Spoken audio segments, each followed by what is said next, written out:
It's the decision the Russian media predicted.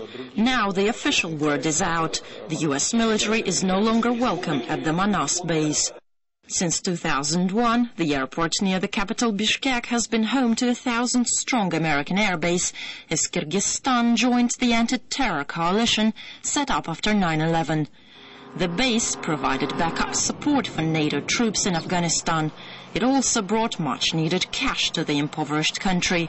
Its value to the Kyrgyz economy is estimated at $150 million a year. But President Bakiyev said the Americans have stayed too long and did not pay enough. Initially, it was a question of 1 or 2 years, but 8 years have passed.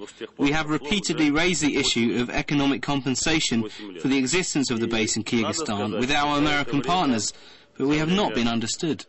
The once warm welcome has chilled after incidents between locals and military personnel. There have been reports of fights with the local population. In one incident, 2 women were run over in Bishkek by a vehicle driven by a US serviceman. In another, a Kyrgyz citizen was shot dead by an American soldier who escaped prosecution due to immunity enjoyed by US military at the base. But US officials say they are hoping for future use of the base. It is a hugely important airbase for us. It provides us with a launching-off point to provide supplies to our forces in Afghanistan.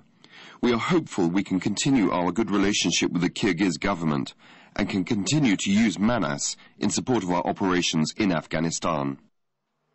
With Washington vowing to boost the war effort in Afghanistan, the closure is bad news. The base is very significant. We all know that it ensures from the north air cover for operations which are not just US and not just NATO. It's an international operation against the terrorist organizations inside Afghanistan, specifically the Taliban and Al-Qaeda.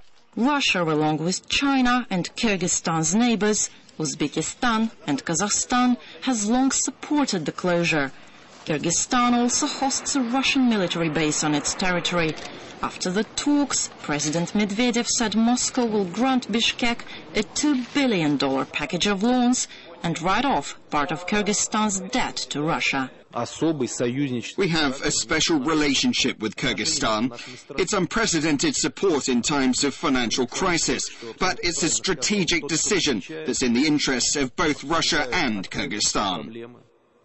As Kyrgyzstan looks to have cooled towards Washington, friendship with Russia is warmly embraced. For years, Kyrgyzstan has been walking a fine line in its dealings with Moscow and Washington. Now, whether it's harsh economic realities or ideology, it's made its choice. Svetlana Kurakina, RT, Moscow.